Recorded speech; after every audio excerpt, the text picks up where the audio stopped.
Welcome to the Geekcentric podcast, and welcome to our spoiler-free review for Mythic Quest Season 4. So this is just about my mind? 1000%.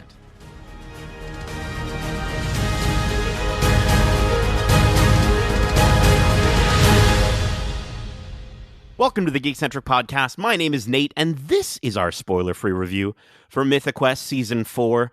Special thanks, as always, to our friends at Apple TV Plus Canada for letting us watch this season early for review. If you're joining us for the first time, we are Geekcentric, a podcast celebrating the world of movies, TV shows, games, and all things geek-centric. Joining me for today's review, he's got his own jiggle physics. He's Justin, the level editing Lawrence. Yo, what's going on? How you doing? Good. First review of 2025. I know. Are you feeling it? You jiggling? Yeah. Well, technically, we're recording reviews out of order. This would be actually the second review of 2025. And this is why you're the level editor. You know, you got to go in there, got to make sure we're playing the game in the right order. But listen, next up, right behind him, we can't have one without the other. And he's here. You know, when he downloads that new Hat DLC, he usually needs an expansion of his own. He's Darcy, the dialogue debugging hard mode Haptic Hudson. Nice. I was worried when you said hat. I'm like, that's the best thing you could think of for H. Really? Like, I was thinking because when we made comments on your hair on one of our last reviews, and that's true. You know, when you put on a hat, it might need an expansion, and there's an expansion, you know, that's in this season of Mythic Quest that is a big deal. Anyways, how are you guys doing? I'm stoked to talk some MQ with you guys. Yeah, for sure. I mean, this show just seems to keep getting better, in my opinion. This season, I can't wait to talk about it. Yeah. This season, above all, feels like it's just everyone's firing on all cylinders of just pure comfort. Just they understand who their characters are, they understand the roles. It's very it feels like comfort watching it in a lot of ways, because it's just we've spent so much time, and to come to 4 seasons, it's pretty great, and I'm hoping for more down the road, but you know. Let's talk about this before we start thinking about what's next. Well, before we even start talking about this, I mean, you mentioned it, comfort. We're coming back to it, and it's like, you know, I think coming into this and with the breaks in streaming television that we're all, I guess, kind of accustomed to at this point, you know, getting back with these characters, it's just nice, and I'm sure we'll talk more about it. But, you know, it's been just under 5 years that Mythic Quest first came into our lives, and I remember I was so delighted by the show, but originally when it was announced, I was like, this is a strange thing. Like it was E3 2019, and the show was called Mythic Quest Raven's Banquet. And to me, it was like kind of a blip in that year's E3, because we also had the reveals of Cyberpunk 2077, Halo Infinite, Elden Ring, and then Ubisoft had its own Watch Dogs Legion, which I know was really hyped and didn't perform as well as they wanted to, but it was just one of those things where it was like, okay, so sorry, what's going on here? Like they've got a TV show now, and it's, you know, so for you guys, what's your experience been like with Mythic Quest now that we're 4 seasons in? I mean, I've been a fan since the beginning. I was really excited for that first season. I'm a huge fan of Rob McElhenney and David Hornsby, so seeing those two be attached to this project had me excited from the get-go. And like I said, every season I find like they're growing more to these characters and getting more accustomed to who they are in this world of the game industry, and just the jokes they make about gaming industry as a whole. It really seems like it's coming from a place of love, of people who play games regularly and want to tell a story about how those games might be made, and maybe the not so great side of it, and through a comedic lens is really, really fun to explore that industry. Yeah, I joined it late. I wasn't an early adopter. I think I jumped in on season 2 ahead of season 3. My daughter was born around season 3, so I remember crushing all those episodes, but then I couldn't be a part of the review, and that was a whole situation. But even then, you know, going through, you know, season 1 into season 2 back to back, you know, it very much felt familiar to, or similar to, something like a Silicon Valley, with a very niche focus on, as you pointed out, Darcy, the gaming industry and gaming studios specifically. I think it helps that Ubisoft is in some ways involved in this show to help kind of obviously add some of the animatics and game cut sequences that break us from story to story amidst the episodes, but also maybe even just for validation of certain things like how studios run and how studios work. I think, again, to go further than what Silicon Valley did and really focus in on a very niche quality within the tech industry, which is gaming studios. What does that look like? And like you said, Darcy, bringing a satirical hilarity and levity to the situations, it's awesome, right? And who better to kind of lead that than Rob McElhenney? Like, I think he's got range, as we can see from his body of work. It does feel like he has a lot of that egotistical personality, maybe just slightly, and that's not a diss to Rob McElhenney, but I think there's a little bit of that there, and I think he gets to go further with it in this show and really kind of just become something that he probably doesn't like, but also at the same time is like, I could be a guy like this, and just leading this studio, being this egotistical guy, this the typical sort of like, I'm a thinker, creative thinker, and then to see all the people that kind of fall under him, like Dave Hornsby. Is it Dave? He's Brittlesby in the show, right? What's his last name though? David Hornsby is the actor though. Yeah, David Hornsby is also, he adds such an interesting foil to Rob, to Ian in so many ways. I know Poppy is obviously another foil to Ian, but I love the banter that those two have, and also just the opposites of how that industry works. Do you know what I mean? Like it is like you have the creative thinker, and then you have the realistic person who needs to make money, and like how those clash. And I think that's so indicative of what you see within these video game studios, within these tech industries, is that constant clash. We saw it in Silicon Valley a lot too. So I think through these seasons, they've really set up each of these characters to be sort of those not stereotypical, archetypal characters and figures within these sort of tech industry roles, if you will, that help kind of, again, add humor, add levity to the whole concept and story. And yeah, I think it's really great how they kind of dived in and kind of expanded in the gaming industry and in a lot of ways. I've loved it. So very fortunate that we're here for season 4.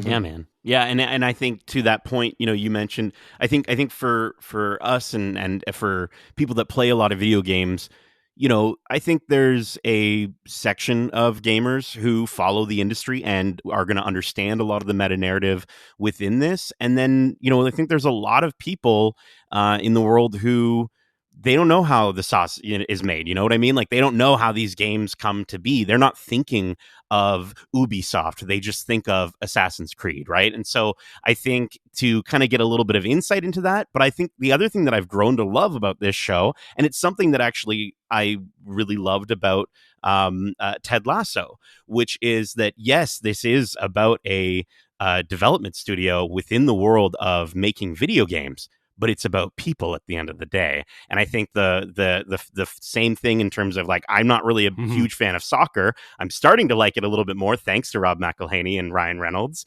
But it's just one of those things where I think to have a show like this, especially in 2024 is 2025, I guess now, is really important, and I'm really happy that it exists. Let's get to the synopsis for this specific season. Apple's press site keeps it short and sweet, so let's see here. Back under the same fluorescent office lights, the reunited team at Mythic Quest confronts new challenges amongst a changing video game landscape. As stars rise, egos clash, relationships bloom, and everyone tries to have a little more work-life balance. The show stars Rob McElhenney, Charlotte McDeo, David Hornsby, Danny Pudi, Ashley Birch, Imani Hakim, Jesse Ennis, Naomi Ekperigin, alongside Caitlin McGee, Alicia Hennig, Michael Naughton, and Andrew Friedman. And there's also a few special guests popping up this season as well, including John DiMaggio, Natasha Leo Bordizzo, and Charlie Day, who also serves as an executive producer alongside Rob McElhenney, Michael Rotenberg, Margaret Boykin, Gerard Guillemot, David Hornsby, Nicholas Frankel, Austin Dill, and Megan Gans. Season 4 of Mythic Quest premieres on Apple TV Plus on January 29th, 2024. 5. So to preface, we've gotten to watch 9 of 10 episodes from season 4. So we haven't gotten to see the finale yet, but of course we are going to be keeping things completely spoiler free. But I think the big thing for a lot of people coming into this season, and I mentioned it earlier, we kind of have had a slight break in time. It's been about, I guess, a year since the last season, I think or a bit more than a a year. year and 'cause- change. It's been a year. Yeah, Yeah, it's been over 2 yeah. years. It's been over 2 years. Yeah. Okay. Well, so I think the big thing on everyone's mind is how is everyone at Mythic Quest doing? So I want to talk about these performances. I want to talk about these characters. Justin, you kind of were already starting to talk about Ian and David and Poppy. I think, he'd be upset if we didn't start with him. So let's start with Ian, Rob McElhaney. Who, do you guys have anything you want to jump in on and talk about where Ian is in season 4 of Mythic Quest? Well, I was really I feel like Ian and Poppy have the most growth in this season in these 9 episodes. Like, really, I'll just kind of kick things off talking about the entire cast, because I think they've all kind of really, like, they're in top tier mode. Every actor is extremely comfortable with their role, and they slip into these characters like a well worn pair of shoes. I don't know. That's the best analogy I can think of. I think that, like, these characters, they feel like old friends at times, and I think we appreciate them for their quirks, their humor, their dynamics, and they kept me laughing, and I'm sure they kept you guys laughing. And I think anyone who appreciates them, they will enjoy their time with them. And I think, like I was saying, the season really does shine a spotlight on Ian and Poppy.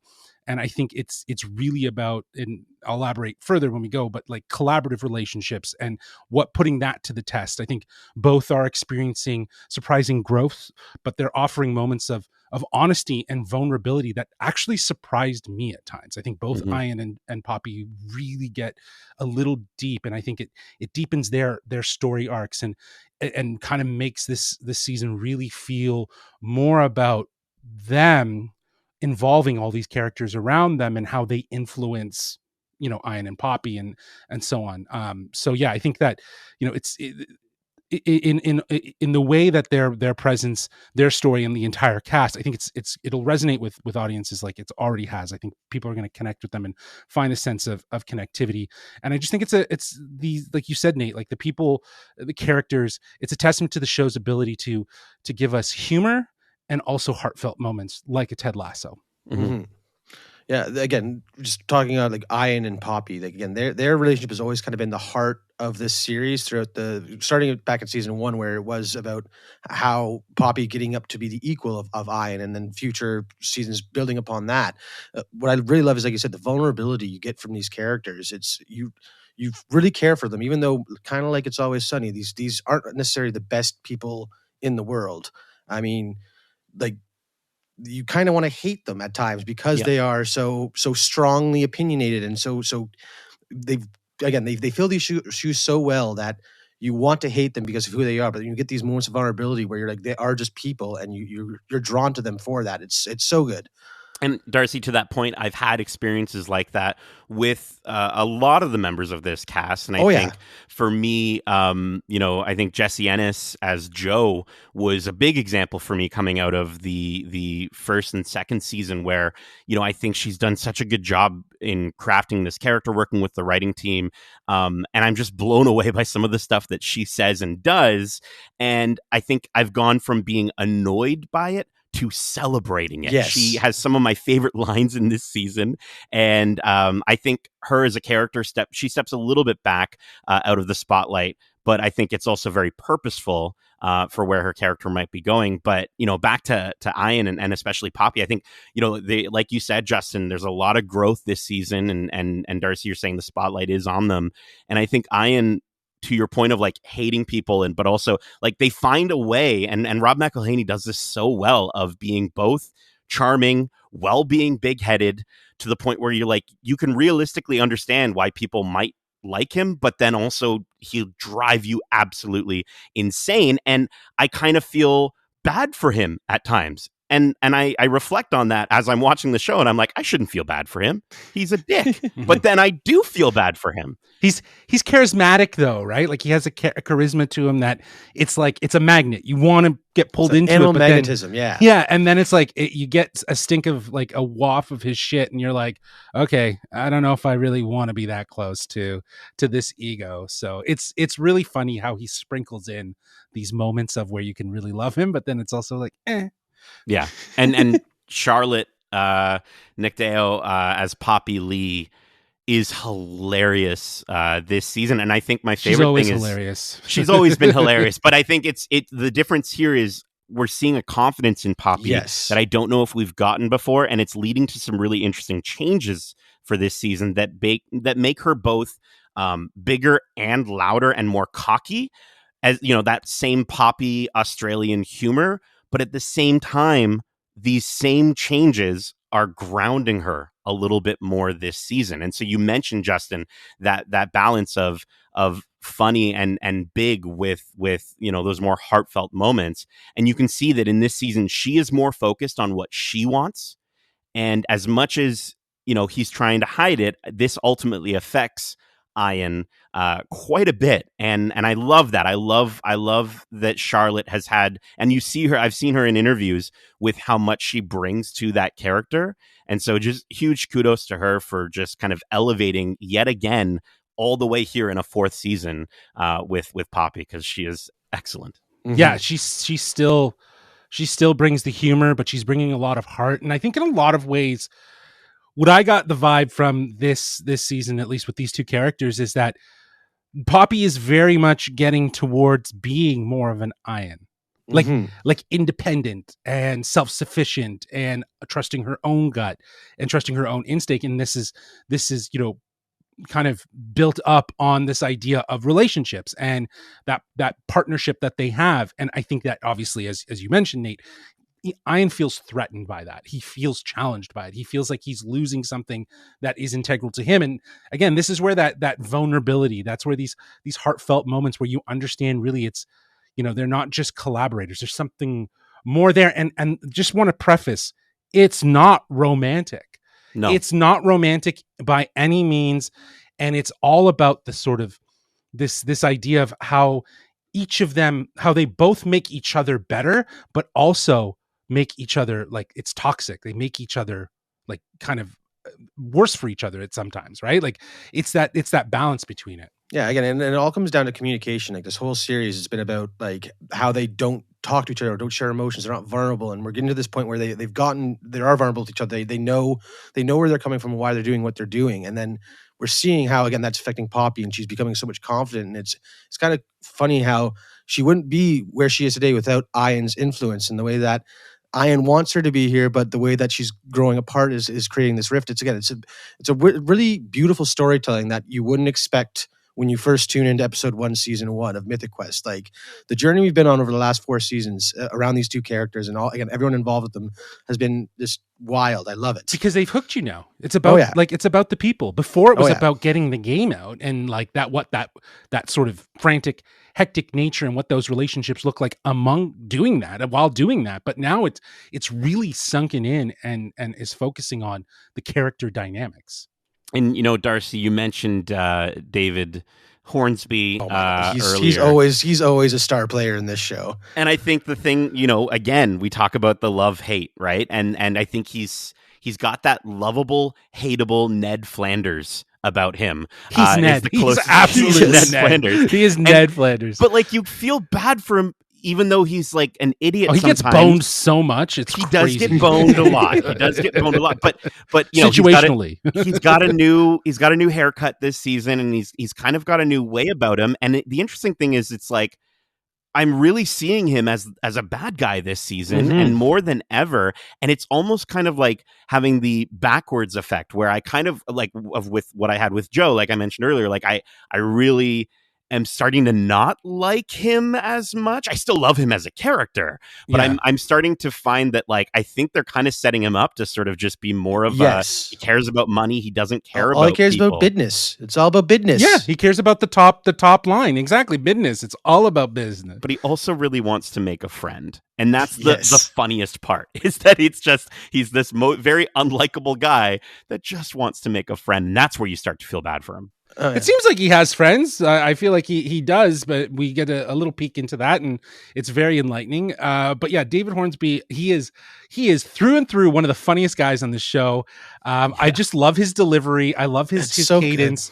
I love just how how he can be very like people can take advantage of him, and it's at the expense of him. It's you know what I mean. And to your point, both of you are absolutely right. I get the vibe. He is going down the corporate shill way, right? Like he's going to be a corporate shill. He's going to be that guy who's he cares about just the top dollar, and that's going to create again a really interesting dynamic amongst. He sings a song about COVID at one point, right? And and how COVID saved the gaming industry, right? Right. And yeah, like I feel like there's a lot of these hints of that, but I again I think it's more going to be a change of pace, but I don't know if he's actually going to be the bad guy. I don't know if there is a bad guy in this, but I agree. Sure. I think that there's someone who's making bad decisions, and I think it definitely is David Hornsby's character. I think David is hilarious, but there's also Danny Pudi. Yes, I was going to say that's talking about bad guys. Perfect time to bring him up. He's basically evil Abed. We're in the worst timeline in this universe because just the manipulative nature of Brad just continues to get just incredible. I like again. We're starting to see human sides to him, but the more we see of him, the less you like the guy, which is just so good. Like he's such a well-written character that everything you learn just doubles down and drives home the fact that this guy only cares about money and everything else is just a way to get more money for him. It's so much fun. Yeah. He's definitely. I feel like an alliance could be made between David and Brad soon enough. But Ashley Birch, who plays Rachel, and Imani Hakim, who plays Dana. They almost have a sort of parallel dynamic, or like I guess narrative focus to that of Poppy and Ian. You know what I mean? Like their relationship, they're in a relationship and they work together, right? So you see that in opposition to Ian and Poppy, who aren't in a relationship but they work together, and that has a different effect. It is really interesting to see more of a focus on them. I actually really love it. I think that they've worked so hard to get to this point, and to see them in this sort of like boss lady mode for both of them, where they're kind of in control of their what they do. They started out as just game testers, right? Like they just tested games and were testing for bugs, and now here they are kind of running another studio playpen within MQ. So it's really cool to see them have more of a spotlight and a focus and growth, right, for that, and they're sort of aiming towards that. Well, you mentioned like sort of they're kind of badass bosses in their own right, and they definitely, both of them do get some fantastic badass moments, one of which Ashley Birch actually wrote for the character of Rachel, which is absolutely hilarious. But I think we also get to see them knocked back on their asses a little bit too. I mean, there's definitely a really embarrassing moment for Rachel and the company, and then there is a moment for Dana it took me by surprise a little bit. I completely believe it, but it took me by surprise in the sense that she could have taken it in stride, but she's going a different direction with it, and it could lead to some horrible, terrible things. So I think the best thing on this season is that it is focusing on these interpersonal relationships, and like you said, Justin, the work relationship coinciding and sometimes going against the romantic relationship, and how that can be tricky both inside and outside of MQ with all the corporate red lines in between them. But speaking of corporate red lines, Darcy, Carol, we got to quickly mention Carol, because I think Naomi Ekperigin is doing a phenomenal job again this season. I'm glad she's more of a central character. Yes, I was going to say like a welcome addition to more of a prominent role is Carol, because again, again, the growth we're seeing her kind of rise to this company and be dealing with more and more situations after last season, and just she is so fed up and does not want to be here. She seems like almost the most normal person at Yeah, MQ, she's and you tired just of the feel so bullshit. you're so relatable just because like I'm like I Yeah. understand why she just wants to go home, drink some wine. These guys are nutcases, so like Mhm. it's such a good job. Yeah, I think she's sick and tired of everyone in her own life, but then when she gets to work, she's also It's sick even and She's sick worse. and tired tired of them too. of Yeah. everyone there, right? Yeah. So Yeah. 100%, and she is killing it. Is there anyone else before we move on that I you think we wanted to talked about mention? everyone really. I I think think there's a so. couple side characters. We do get those game testers from the end of last season. We get Yes. a really Yeah. good stuff with them. Yeah. For sure.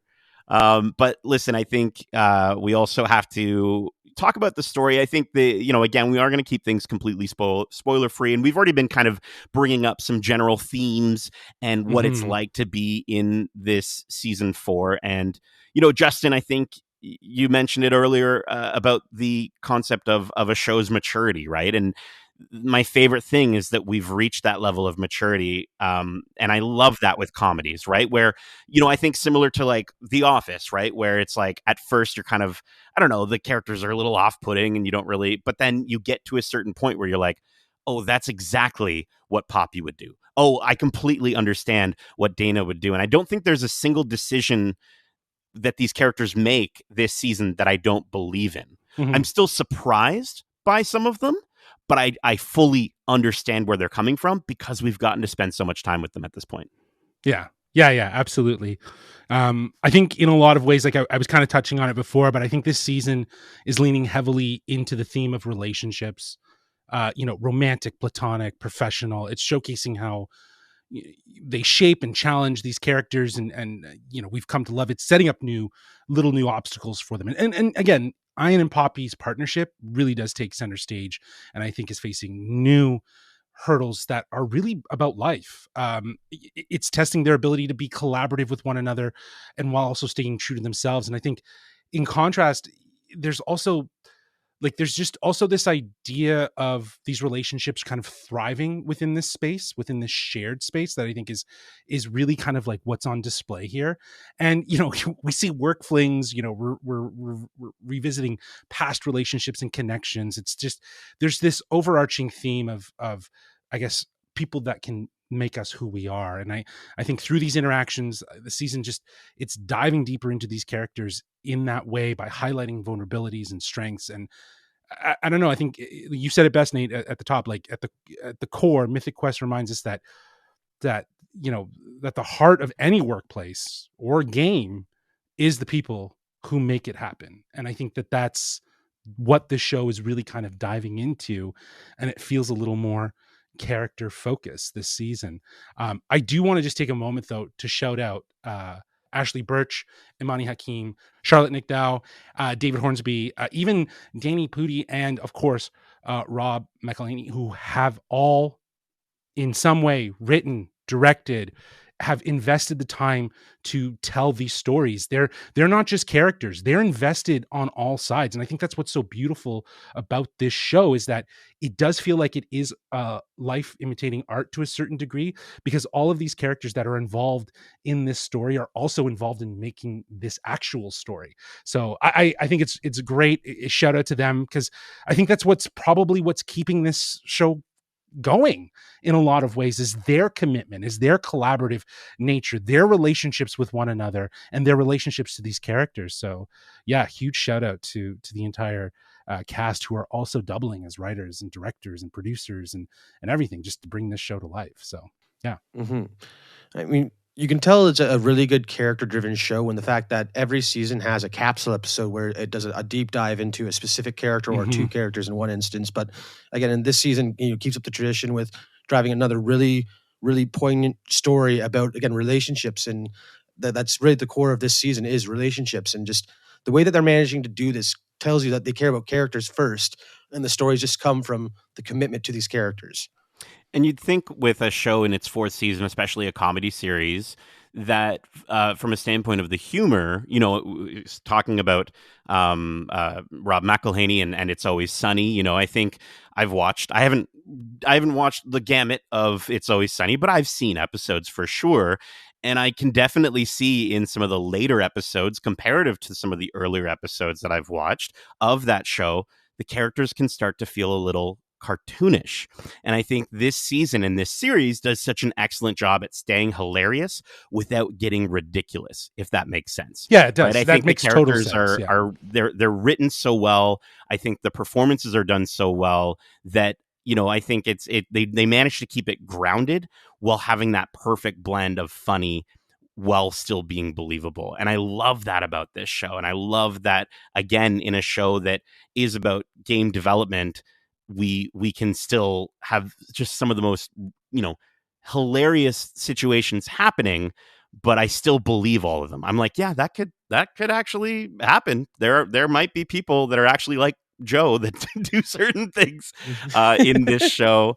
And I think the other thing I wanted to call out about this season, story wise, is just the meta humor. We already talked about David's longing for the good old days of COVID, or there's a really great sort of look or reflection at the Mark Zuckerberg court videos that we've all seen, but they kind of put their own spin on it, right? And it ends up being a really embarrassing moment for some characters. And so, I think as a fan of not just video games, but the video game industry at large, I'm really happy that we've got this show in its fourth season. And like you said, Justin, I really hope to see it continue. And it's, I think for a lot of people, you get to a fourth season of a show and you're kind of like, okay, I think we're done. But no, I'm excited to see how this season wraps up and what's next.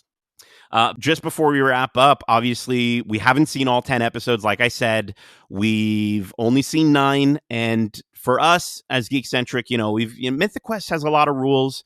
We've got some rules around here, and it's up to me with my amazing hair to keep the order in line here. So we're not going to be giving a score for this season, but we are going to maybe mention our favorite episode of the 9 that we can't wait for fans to see. Darcy, which one are you excited for the Twitterverse to pop off on? Right, and I mentioned that capsule episode, and while I do love it, I think the one that stands out from the season would be episode 4, I believe. I believe it's the murder mystery one. It's just it's a little, again, a night of fun with the MQ crew outside the office, and just some of the lines and jokes from that episode are just resonate and land so much to me. I've watched it a couple times, and it's just as good every time you go back to it. Mm-hmm. Yeah, it feels like a bottleneck episode, but it's not. And you're right. The bottleneck episode is later in the season, and that's the one I'm looking forward to people seeing. I think it's a really interesting catch up and a different perspective. And again, I think it to your point of what you said before, while we've been staying with these characters and understanding how relationships reflect through them, it's really this bottleneck episode that we really get to understand that the core theme is of this season is relationships. That's episode 8, if I'm not mistaken. And yeah, I'm excited for people to see it. Not going to spoil anything about it. But yeah, I'm very excited for people to see that one. Yeah, catching up on some loose ends with that episode for sure. Mm-hmm. Darcy, I'm right there with you. Episode 4 for me. I think it's always fun when we get a side adventure for the core crew. Like, I don't get me wrong. Like, I love the bottleneck episodes. They're phenomenal, and I do love the one in this season, like you were saying, Justin. But I think similar to Quarantine or Everlight in the end of season 1. They decide to go a different spin on things, and like even the look of the episode gets a little more cinematic a little bit. The lighting is different, and you mentioned, Justin, that we're at a place with these characters where they're firing on all cylinders, and I think episode 4 is a perfect example of these actors just completely nailing these characters. And it's funny because at first I thought, like you said, Justin, that it was a bottleneck episode, and I sort of felt like the episode was out of place. right up until we get to the end of the episode, and I've got tears in my eyes, and I'm like, no, this was perfect, and it's perfectly placed, and it makes so much sense within the context of the theme of the season. And I'm just so happy that we got to take a little break from Mythic Quest HQ to explore that, because it was just, oh, it's so good. It's so good. But that is it for our spoiler-free thoughts on Mythic Quest Season 4. We hope you enjoyed it. And if you did, make sure to subscribe to us wherever you like to listen to podcasts, if you haven't already.